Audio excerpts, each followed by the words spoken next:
started with press conference number 1 at Hampden-Sydney. Coach, you want to open with some comments? And we'll take questions for your student athletes first. Go ahead. I think the first thing I gotta say is I hate that we had to play Guilford.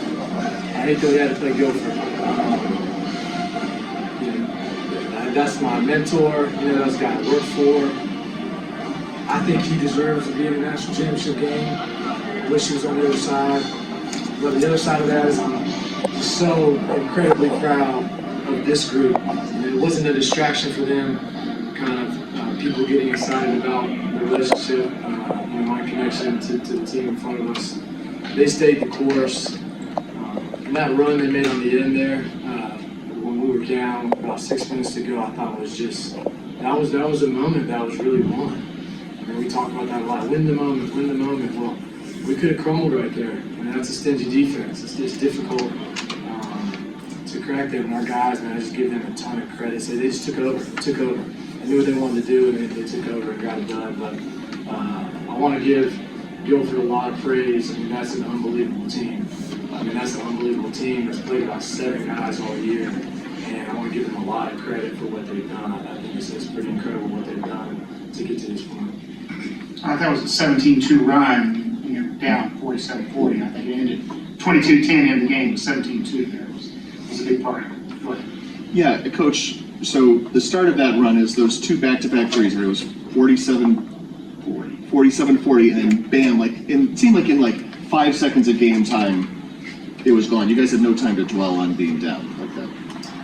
Yeah, it's a big shot. I thought, I didn't think we were getting many rhythm shots throughout the course of the game. I thought they did a good job of collapsing our drive. And we knew we could have open guys the way they play defense, but you still had to give them the ball. You got to try to get them the ball in rhythm. And I think what Guilford does a great job of is kind of shutting that off for you. So we were able to make some plays, trying to do some few tweaks here and there. I thought we just got more aggressive with our attacks, which was really good for us. Adam and Davidson, what do you remember about that comeback? I just remember in the huddle, Coach told us we got to be more together now than we've ever been, and kind of left that huddle, and we just all looked at each other, and dapped each other up, and we were like, now it's now or never. And so we kind of went on that run just because of our togetherness, and our enthusiasm, and our positivity, and that really fueled us. Yeah, I'd say the same thing, being together and being connected, and at any moment that's what gives us the edge to kind of make that run. And it's been a long time coming, forming that trust and chemistry with the team, and it's a huge part of it. Adam, they had Dearman on you at the beginning, really trying to deny the ball. Seemed like that first media timeout, you guys adjusted some things, so maybe you were not starting stuff but distributing. What was that conversation like, and how did you kind of change the approach a little bit there? It was mostly just my teammates. There was a couple of different approaches from my teammates. It was keep shooting, you got it. One of them was wake up. And so just a mix of that kind of helped me find what I need to do. And I realized I still have to make an impact on the game, even if it's not scoring maybe how much I usually do. And so stripping from my teammates, if they're going to say, hey, we're going to take you away, make the other guys beat us, the other guys will beat you. And Caleb, seemed like you were playing the bench guys maybe a few more minutes than you might normally in the first half. Was that part of the strategy? I know Shane got a whole bunch more minutes. I assume going big at him was part of the game plan? Yes. Now Shane's come on for us here late in the year. I think just over the course of the past month or so. I think he's really matured and become a big part of what we do. And I think that's part of last time we played Guilford, it was December. So we knew he could be a big part of. He's really good at getting a touch in there when he needs it, and then he's really good at keeping control of the ball and making a good play out of it. So definitely that was a focal point. I thought Nick Stryock did a good job for us distributing. He's a little bit more size, and was able to see kind of a short roll against the pressure. So I give our bench guys a lot of credit coming in there and stepping up when they were kind of shutting down some of the other areas of what we were doing. Davidson, can you talk about rebounds? A lot of times the games between these two teams come down to rebounds. You guys out rebounding 44-27. Can you talk about that? Yeah, that was the main focus for us this game, the rebounding. That's the case for most of our games, but especially Guilford because they're such a great rebounding team. And I guess take certain shots, and we got the shots we wanted tonight late, and kind of helped us with that. But it's just crashing offensive boards and everyone getting in there. And there's so many guys that can do that. Like Big Al, he crashes harder than anyone. CT,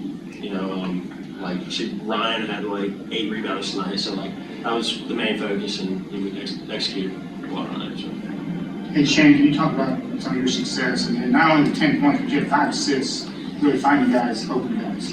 Yeah, I think I could be mistaken on this, but I think all 5 of my assists were to these 2 right here. So just they're in the right spots when I'm looking, and they know that when I have the ball in my hands, they can cut or they can find the open spot, and I'm going to find them because I trust them, and I trust them to make the shot.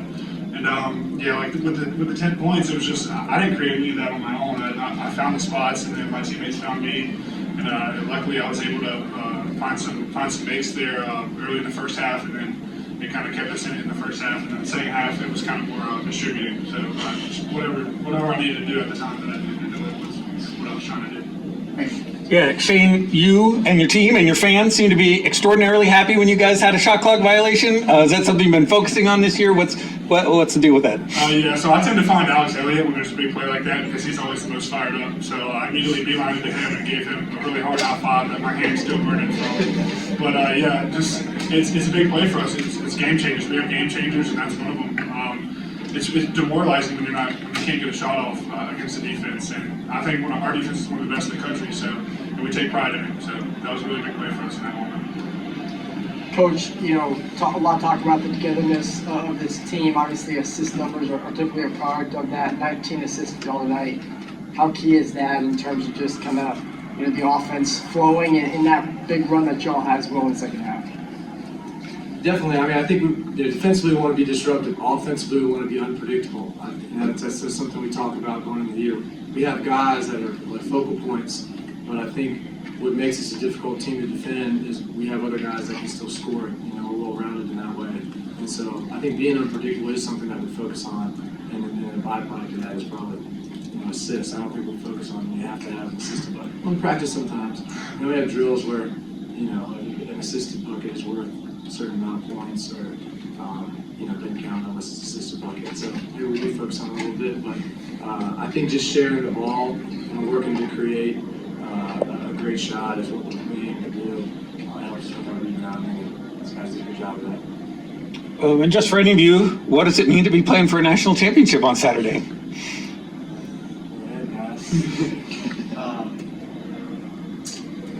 It's kind of a twofold thing. It means everything, but at the same time, the way we approach things is just as a one-day deal is what we say. And so we bought ourselves 2 more days in the season. That'll be all there is, regardless of win or lose. But we say it's a one-game championship, so tonight we won the championship. But we've won, quite a few championships in a row, if we put it that way. But we were just focused on the game ahead. Coach kind of hit on this earlier, talking about how the opponent was Guilford, but at the end of the day, it really doesn't matter who our opponent is. We're more focused on what we do in that moment. And so, regardless of who our opponent is, Trinity or Trinity, 2 really talented teams, really good all year long. We're just focused on that day, that game, and not trying to get caught up in the moment. That's something that's too big. Might put some anxiety, some nerves. So, one-day deal, one-game championship. Davidson, you have anything to add to that? Anything to add to that? Yeah, same thing AB said, one-day deal. Job's not finished. There's more work to be done. We're not going to let off till we get the job done. So. Although this is the most that Hub has spoken.